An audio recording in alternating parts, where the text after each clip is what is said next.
નમસ્કાર, જય ભારત। આ તમે વિડીયો જોયો તેમાં મંત્રી શ્રી છે આપણા ગુજરાત વિધાનસભાના ઋષિકેશ પટેલ, તે તેમની જ વિધાનસભા ક્ષેત્ર એટલે કે વિસનગરમાં તેઓ છે ને ત્યાં તેમની ઉપર રીંગણું ફેંકાયું છે। આજે હોળીનો તહેવાર છે, લોકો એકબીજા પર રંગ ઉડાડી રહ્યા છે, ગુલાલ ઉડાડી રહ્યા છે અને હોળીની ઉજવણી કરી રહ્યા છે, ધૂળેટીની ઉજવણી કરી રહ્યા છે। ત્યાં મંત્રી શ્રી ઉપર રીંગણું કેમ ફેંકાયું? હવે આખી વાર્તાને હું જે છે એની પરથી પડદો ઉપાડું તો કહું કે આ વિસનગરની પરંપરાગત હોળી જ છે। ત્યાં લોકો રંગોથી નહીં પણ ખાસડાથી અને શાકભાજીથી યુદ્ધ લડે છે। પહેલાં તો આપણે એ સમજીએ કે ઋષિકેશ પટેલ જે આપણા વિધાનસભાના મંત્રી છે, જે ઉર્જા મંત્રી છે, તેમની પર રીંગણું કેમ ફેંક્યું ને ઋષિકેશ પટેલે ખુદ આનંદમાં આવીને રીંગણું ફેંકી રહ્યા છે। અને પછી આપણે જાણીએ કે આ વિસનગરની મહેસાણાની જાણીતી આ ખાસડા યુદ્ધવાળી હોળી છે શું? તો આ વિડીયો તમે જુઓ, જેમાં મંત્રી શ્રી જે છે તે વિસનગરમાં તેમના જ જે તેમનું ક્ષેત્ર છે ત્યાં તેઓ આવ્યા છે અને રમી રહ્યા છે લોકો સાથે આ ખાસડા યુદ્ધ। હવે વાત કરું ખાસડા યુદ્ધની, તો આ આજકાલનું નથી, આ 250, 200 વર્ષ જૂની વિસનગરની પોતાની પરંપરા છે। આ હોળી તેઓ આ રીતે જ રમે છે। જ્યારે મરાઠા શાસન હતું આખા ગુજરાતમાં, ગુજરાતના અમુક ભાગોમાં, ત્યાં મહેસાણામાં, ત્યારથી આ પરંપરા ચાલુ થઈ હતી કે ખાસડું મારવાનું। હવે ખાસડું છે શું? તો દેશી ભાષામાં કહું તો જૂતું કે ચપ્પલ હોય ને તેને ખાસડું કહેવામાં આવે છે। હવે વિસનગરની જે મુખ્ય બજાર છે ત્યાં બે ભાગ થઈ જાય છે, ઉત્તર અને દક્ષિણ। હવે આ બંને ભાગોમાં જે છે તે સામસામે લોકો વહેંચાઈ જાય છે ને પછી થાય છે ખાસડા મારામારી।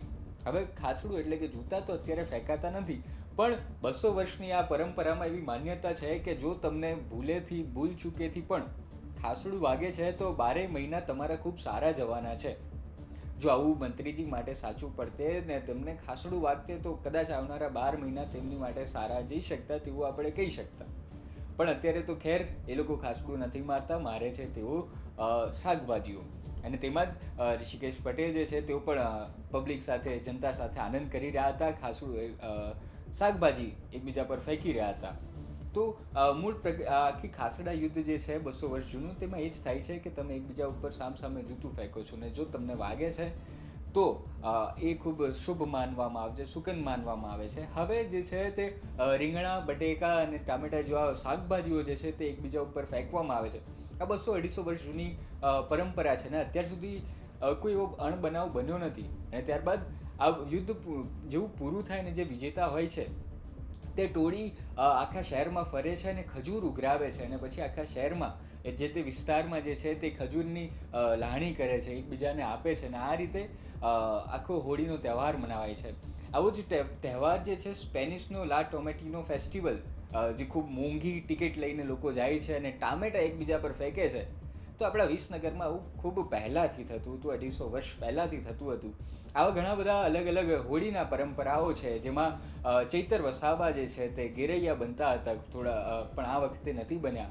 તો આદિવાસી વિસ્તારમાં અને બીજા આજે જે આપણા અમરેલીના ધારાસભ્ય છે કૌશિક વેકરિયા, તેઓ પણ ગઈકાલે જ્યારે હોલિકા દહન થયું ત્યારબાદ પરંપરાગત અમરેલીની જે રમત છે તે રમતા જોવા મળ્યા હતા।